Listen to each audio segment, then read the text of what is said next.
Bienvenidos una vez más a El Comentario, un programa realizado por Agustín Sancho Cubero. Este programa está disponible en YouTube y en las principales plataformas de podcasts. No te olvides de suscribirte, es gratis. A continuación empezamos el programa. Bienvenida o bienvenido a esta inmersión que hacemos hoy. Nos vamos a centrar en Kabul, en Afganistán. Hay una medida reciente que ha tenido un impacto, bastante directo y fuerte. La orden de cierre de todos los salones de belleza y peluquerías. Efectivamente. Para entender qué está pasando, nos vamos a basar en un artículo concreto, ¿vale? Se titula Talibanes cierran salones de belleza en Kabul. Y nuestra idea es, desgranar un poco esta decisión, ver qué consecuencias directas tiene, qué implica para las mujeres afganas, pero ojo, siempre basándonos solo en lo que dice esta fuente. Exacto, nos ceñimos al texto. Y para empezar, un dato que el propio artículo resalta mucho. La estimación es que se van a perder unos 60.000 puestos de trabajo. 60.000. Una barbaridad. Es una cifra enorme, sí. Vamos a ver qué hay detrás de esto. Ministerio para la Propagación de la Virtud y la Prevención del Vicio. La fecha en el 24 de junio. Y el cierre definitivo, según cuenta el artículo, fue ayer, o sea, el día antes de publicarse. Es una acción con consecuencias, económicas y sociales muy inmediatas. Y profundas, claro. Hablemos primero de eso, de la parte económica que ya mencionas, esos 60.000 empleos. El artículo intenta ponerle cara a esta cifra, ¿no? Sí, totalmente. Recoge una cita directa de una propietaria. Habló con la CNN y dice, y cito, esta decisión no solo quitará ingresos a muchas familias, sino que privará aún más a las mujeres de sus derechos y libertades. Fíjate, ella marca un doble impacto ahí. Exacto, no es solo el dinero, son también los derechos. Y el artículo profundiza en eso, en el impacto económico, a través de esa misma mujer. Cuenta su situación personal. A ver. Dice que su marido no tiene trabajo, que tiene 4 hijos, con gastos escolares, de manutención, lo típico.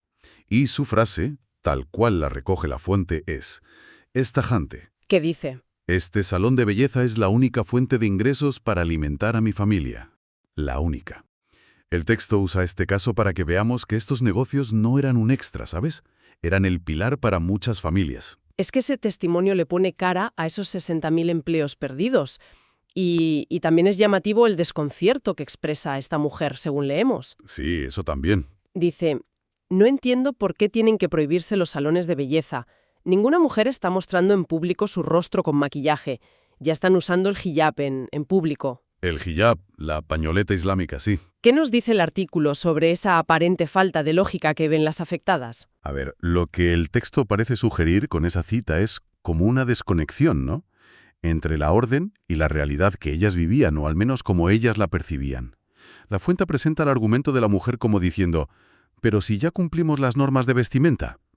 El artículo no explica la justificación oficial del ministerio, más allá de la orden en sí, pero sí que expone esa sensación de arbitrariedad que sienten ellas, como si no entendieran el porqué, dentro de las reglas que ya existían. Entonces, el artículo deja claro que no hablamos solo de empleos, sino muchas veces de la única forma de ingresar dinero. Precisamente. Y lo interesante es cómo la fuente, cómo lo enmarca, no es algo aislado. El propio texto recuerda el contexto general. Todas las restricciones que ya sufrían las mujeres afganas. Prohibido ir a la secundaria, a la universidad. Claro. Limitaciones en el trabajo en general, no poder ir a parques, a gimnasios. Restricciones de movimiento. El artículo las enumera. Entiendo. Las enumera para recalcar que los salones de belleza eran de las pocas vías de trabajo que aún les quedaban. Así que el cierre no es solo una prohibición más. Según lo cuenta el texto, es cortar de raíz una de las últimas líneas vitales de subsistencia económica para miles de familias, familias que dependían de esas mujeres. Queda clara esa dimensión económica tan devastadora que describe el artículo. Pero, como apuntaba ya esa primera cita que leímos, no era solo dinero. No. El texto habla de otra faceta de estos salones, un lugar de encuentro y autonomía para muchas mujeres, e incluso sugiere que esa podría ser una razón oculta para cerrarlos. Sí, el artículo les da una función social que va más allá de lo comercial. Los presenta como sitios donde las mujeres podían, interactuar entre ellas, lejos de casa y sobre todo sin supervisión masculina directa. Y claro, en un contexto donde, como ya dijimos, y el texto insiste, no podían ir a otros sitios para socializar, pues estos salones tenían una importancia especial. El material que tenemos es muy específico aquí. Lo llama el último lugar en el que podían hablar. Y añade, con precaución ante la posibilidad de tratar con simpatizantes del régimen. Uf, Y de trabajar libremente, sin supervisión ni control de ningún hombre. Esa coletilla, con precaución, es muy significativa, ¿no? muchísimo, muchísimo.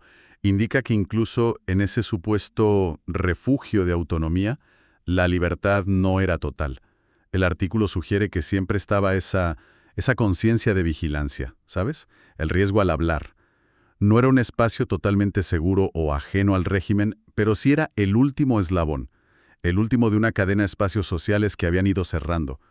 La fuente lo pinta como un entorno donde, a pesar de todo, aún era posible algo de interacción social y laboral autónoma para ellas.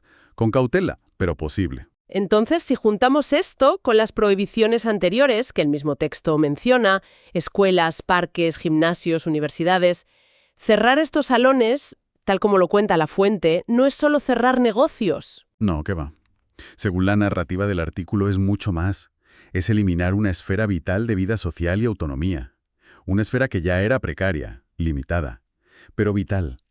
El texto los presenta casi como el último bastión fuera del confinamiento en casa al que muchas ya estaban sometidas. Claro.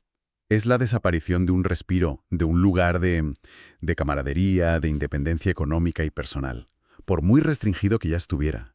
El artículo recalca que perder eso es tan relevante como perder el dinero. Y ante una medida así, tan fuerte, que afecta al sustento y a ese espacio social, ¿hubo alguna reacción? El artículo cuenta algo, ¿verdad? Sí, el texto relata una respuesta directa, pequeña en número, pero directa. Dice que el miércoles pasado, según la cronología del artículo, claro, unas 50 mujeres se manifestaron en Kabul. Y lo hicieron, ojo, en una calle conocida por tener muchos salones de belleza. Un gesto muy simbólico y localizado. Llevaban mensajes muy directos. El artículo menciona un cartel que decía «No tomen mi pan y mi agua». Es una demanda de supervivencia básica, ¿no? Totalmente. Pone de relieve esa desesperación económica de la que hablábamos. Exacto. Ese mensaje, tal como lo recoge la fuente, es tremendamente elocuente.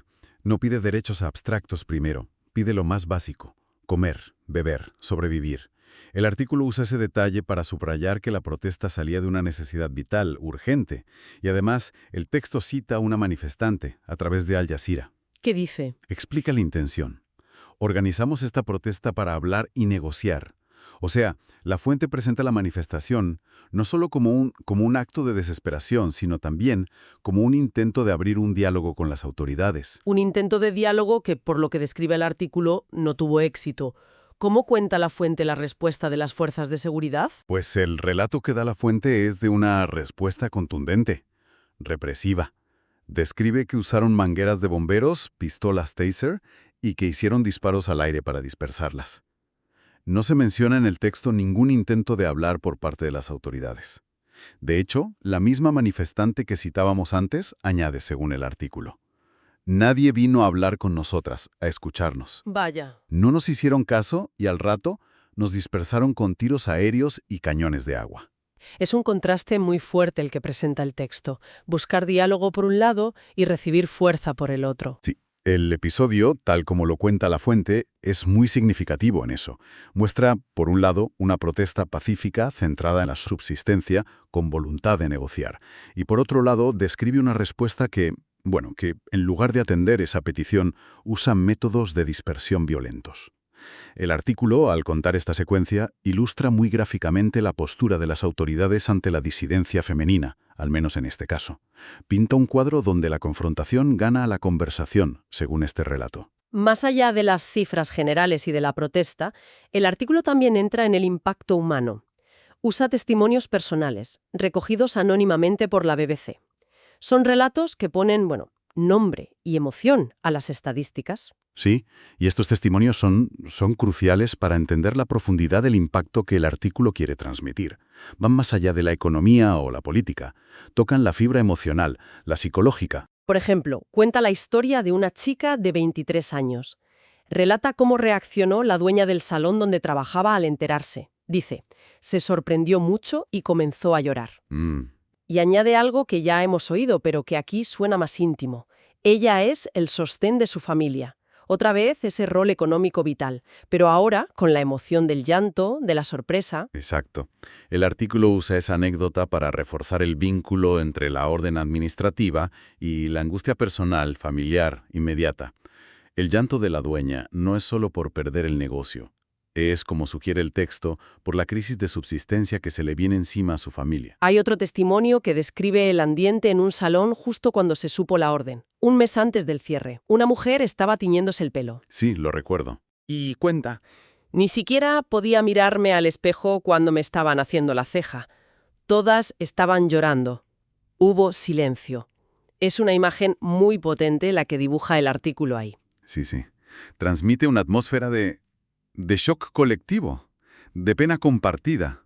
Ese silencio que menciona roto solo por el llanto habla de un impacto que paraliza, que deja sin palabras. El espejo, que normalmente es para mejorar la imagen, para sentirse bien, se convierte en algo que ni se puede mirar. El artículo usa esa escena para ilustrar cómo la noticia cayó como una losa en esos espacios, afectando no solo trabajadoras y dueñas, sino también a las clientas, compartiendo esa sensación de pérdida inminente, colectiva. Y quizá uno de los relatos más reveladores que presenta La Fuente, por lo que implica a nivel personal, es el de una mujer de 27 años. Ah, sí. El de las quemaduras. Eso es, sufrió quemaduras graves en la cara hace 3 años. Y dice textualmente, según el artículo, no podía soportar mirarme a la cara, me veía fea. El salón de belleza me devolvió la vida. Es una afirmación tremenda. Tremenda, sí. Extraordinariamente fuerte. Este testimonio, tal como lo presenta La Fuente, eleva la conversación a otro nivel. Ya no es solo economía o socialización. Hablamos de reconstrucción personal, de dignidad, de salud mental incluso. Para esta mujer, según su relato en el texto, el salón no era un lujo, ni un simple servicio estético. Era una herramienta terapéutica. Claro. Un medio para reconciliarse con su imagen después de un trauma físico y emocional muy duro. La frase "me devolvió la vida" sugiere que el salón le dio la confianza, la autoestima para seguir adelante. Y el artículo cierra su testimonio con una frase demoledora. Esta mujer añade que con el cierre de los salones siente que los talibanes le han vuelto a quitar la vida que había recuperado. Uf, es un cierre de testimonio que el artículo usa para encapsular el impacto más profundo, más existencial de la medida. Sugiere que para algunas mujeres lo que se pierde no es solo un trabajo o un lugar de encuentro. Es un pilar fundamental de su bienestar psicológico, de su proceso de recuperación personal.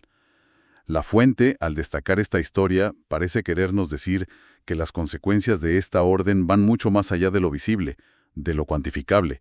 Se meten en lo íntimo, en el trauma, en la resiliencia individual. La pérdida se siente, según este relato, a un nivel casi vital. Entonces, haciendo un poco de balance de esta inmersión, basándonos solo en el material que hemos analizado, ¿qué panorama nos dibuja este artículo sobre la situación en Kabul? Pues el cuadro que emerge del texto es complejo, tiene varias caras, pero es coherente en su gravedad. Primero, un impacto económico masivo, directo. Los 60.000 empleos perdidos que afectan, dramáticamente a la subsistencia de miles y miles de familias. Y a menudo siendo la única fuente de ingresos, en un contexto ya muy restrictivo para las mujeres.